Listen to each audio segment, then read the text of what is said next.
Rambam writes, "Hakol lefi ha'maseh." Everything's determined by one's action. What does this mean? So he says, a person has, let's say, $1,000 to give to charity, and you give the $1,000 to 1,000 people. Each one receives $1.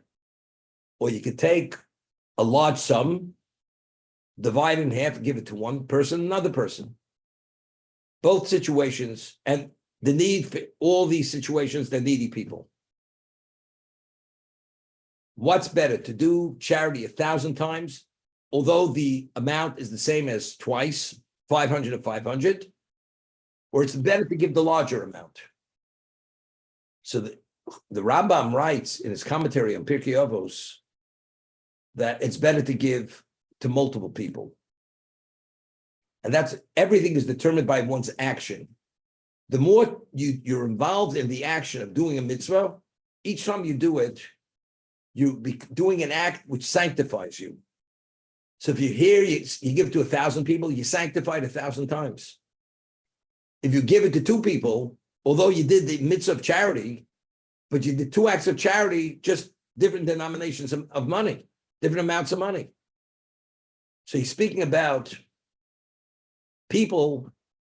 They said, we don't want poor people to come to our communities because we prefer to help people who are financially in need, that to keep them afloat. So we'll give money to them, larger amounts, but we're keeping them afloat. But if we give it to the poor, there's not going to be enough to keep these other people afloat. So Chofetz Chaim writes, the whole basis for that argument, that position is flawed. Firstly, a poor man, you never know what his need is. Not only helping him, you're helping his wife and his children. And they're bereft. So the recipient is in need at a different level. So qualitatively speaking, the more needy person is the poor person. And when you deny that person who's more needy, there's a greater claim against you because you did not pick the right person to choose to assist. That's firstly.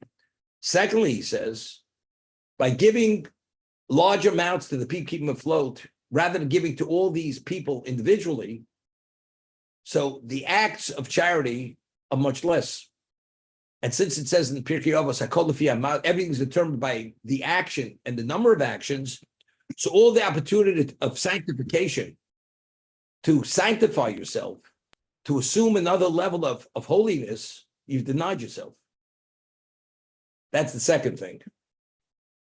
The Gemara, the Talmud tells a story that there was a great rabbi, his name was Mar Ukva. Ukva. U-K-V-A-H, Ukva. Mar Ukva. And every day, he would drop a coin through the door slot of a poor man, and he did it in that way anonymously because he didn't want to embarrass him. He didn't want to embarrass the poor man. And he was a very holy rabbi, this rabbi. And he's going with his wife to drop it through the door slot. And this poor man is curious who is helping him anonymously. He wants to see who it is. So the moment the rabbi dropped the coin through the door slot, the poor man opened up the door quickly to see who it was. The moment the rabbi saw it, he turned around and began running with his wife because he didn't want to embarrass the poor man. And the poor man is chasing the rabbi and his wife, not knowing who they are. And the only place they could hide, they have to go into a oven, a hot oven that was just fueled. You understand what it means to go into an oven? They're going to get burnt. So they go into the oven, because we read from the story of Tamar and Yehuda that she said, rather than embarrassing a person publicly, it's better to even throw yourself into a fiery kiln. So since he understood he would embarrass this person to this degree, he had no right to embarrass him. So he goes into the kiln with his wife.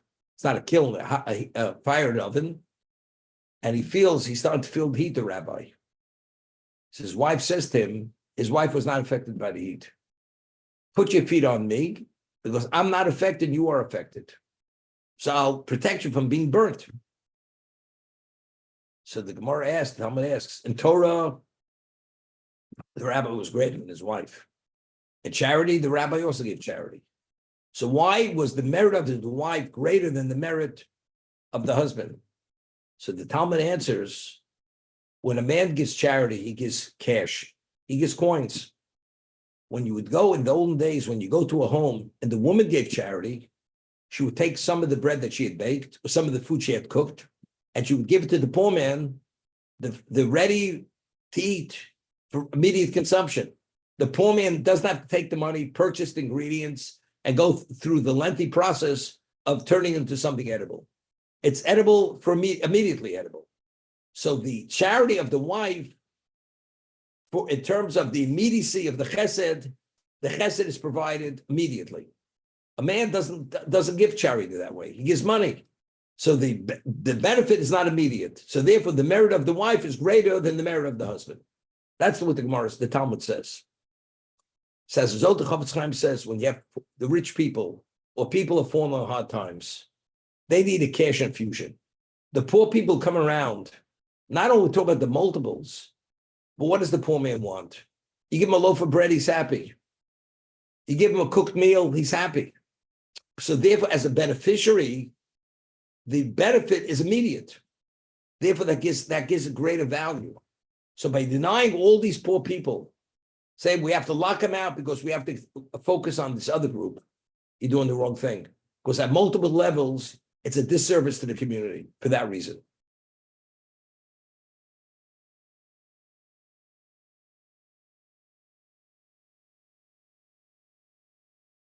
The Mishnah tells us in one location, Psachim, there were different types of charities, charity sources in a community. If a person was at a certain level of poverty, he would receive money to purchase meals. Other people were so impoverished, they couldn't afford the fuel to cook the meals. So they would go to a charity. It was like a soup kitchen. They would give them the food to take the food. It was called tamchui. Tamchui is a type of vessel which the food already was there. They would come with their own vessels. They put the food ready for consumption in those vessels. But you really had to be really impoverished.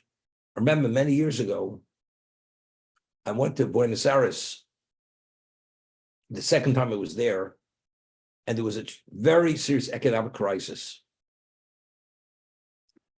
And they had multiple soup kitchens for Jews. And these people, even if you would give them the product, they didn't have the money to pay for gas, the gas and the gas ranges. They couldn't afford the fee to pay for the electric company that provided the gas and the electricity. Couldn't afford it. So they would have communal meals in the Chabad houses. They have 27 Chabad houses in Buenos Aires. And I visited them. The head of Chabad gave me a tour. You walk in, long tables, men and women eating there, and he tells me these people cannot afford gas.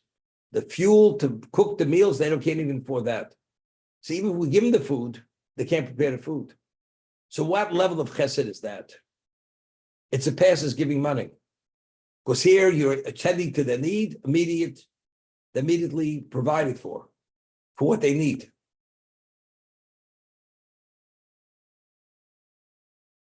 But everybody has their own calculations. Nobody's saying you shouldn't provide for the person who's you want to keep afloat, but you should really put yourself in both areas, both categories. Help the needy, provide for them, and they'll bless you, and provide for the others who also need. But there's no such thing as one without the other. You have to address both. Whatever the needs are, you have to attend to those needs. Because you don't want these people crying out and saying we were abandoned and our brothers didn't help us. You don't want anybody coming and knocking at God's door and making that claim against you.